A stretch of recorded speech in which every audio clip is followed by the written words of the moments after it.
नमस्कार, न्यूज़ देख रहे हैं आप। आपके साथ मैं हूं सुधांशु शेखर। आपको बता दें कि केबीसी 16 का हर एपिसोड जो इस बार का हो रहा है वह बेहद ही शानदार और लाजवाब हो रहा है। लेकिन इस बार केबीसी 16 का जो यह एपिसोड हुआ है यह बेहद ख़ास है और ऐतिहासिक है। जी हाँ, ऐतिहासिक इसलिए है क्योंकि केबीसी के मंच पर आज तक जितने भी प्रतिभागी पहुँचे वो कोई लाखपति तो कोई करोड़पति बनकर आ गए और हर कंटेस्टेंट यही सोचकर आते हैं कि वो ज़्यादा से ज़्यादा रकम जीतकर इस मंच से वापस जाएं।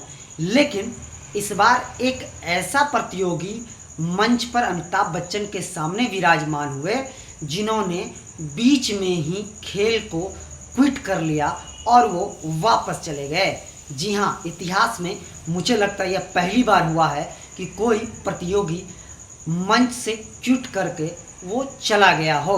जी हाँ, मैं आपको बता दूं कि इस एपिसोड में अपने सवालों के जवाब देकर, पिछले एपिसोड में ही यह हुआ था कि अपने सवालों का जवाब देकर कोलकाता के रहने वाले doctor Neeraj Saxena hot seat पर अमिताभ बच्चन के सामने विराजमान हुए। उनसे सवाल जवाब का दौर शुरू हुआ। उसके बाद उनके से जो है बिग बी अमिताभ बच्चन ने सुपर सवाल पूछा। वह सवाल था कि बताइए कि तिरुपति में श्री वेंकटेश मंदिर भारत के किस राज्य में स्थित है। जी हाँ, सवाल एक बार आप फिर से सुन लीजिए कि तिरुपति में श्री वेंकटेश्वर मंदिर भारत के किस राज्य में स्थित है। इसका जवाब नीरज ने सही दिया। नीरज ने इस सवाल का जवाब दिया आंध्र प्रदेश, जो सही जवाब था।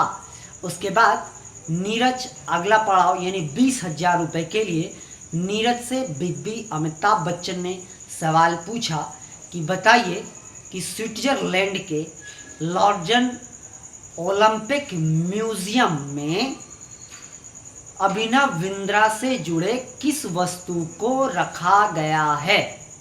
सवाल एक बार फिर से सुनिए कि स्विट्जरलैंड के लॉर्डन म्यूजिक में अभिनव बिंद्रा से जुड़े किस वस्तु को रखा गया है। जी हाँ, इस सवाल का जवाब दिया उन्होंने राइफल्स, जो सही जवाब था।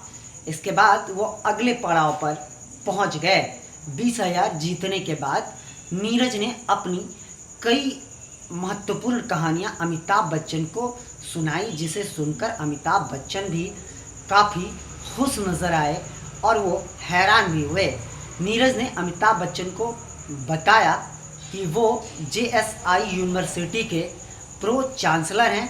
इसके अलावा उन्होंने पूर्व राष्ट्रपति, स्वर्गीय पूर्व राष्ट्रपति जो थे APJ अब्दुल कलाम, उनके साथ भी काम किया है क्योंकि वह एक वैज्ञानिक भी हैं।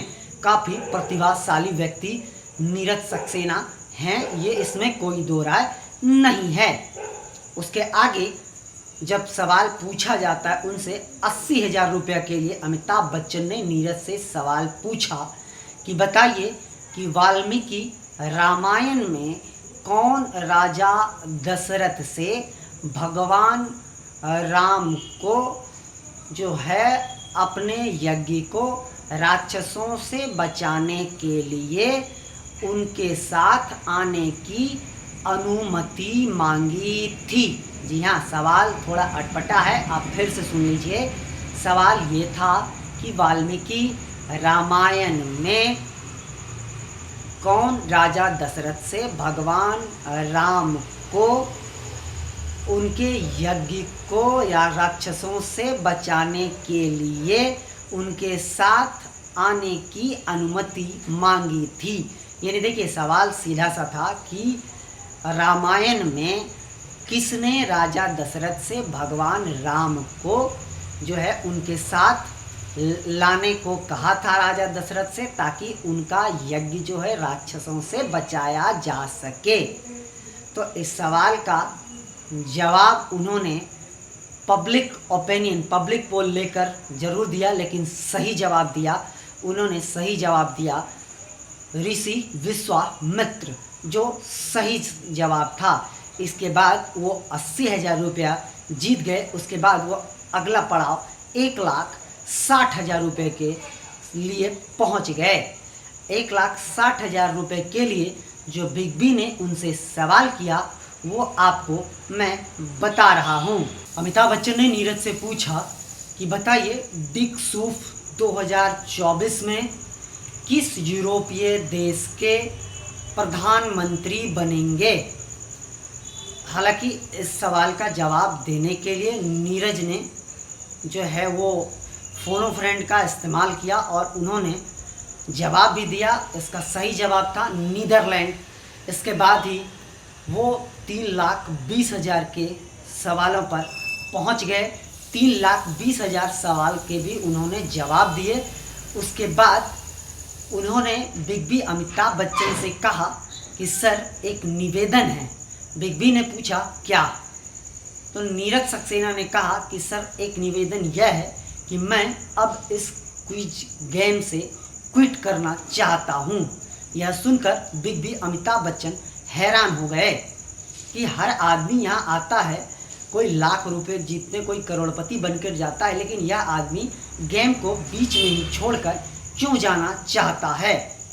इसके बाद नीरज ने कहा कि सर मैं चाहता हूँ कि मेरे जगह पर कोई और भी आए और वो भी यहाँ से कुछ हासिल करके, कुछ सीख के और कुछ अपनी ज़रूरत के लिए पैसे जीत कर जाए।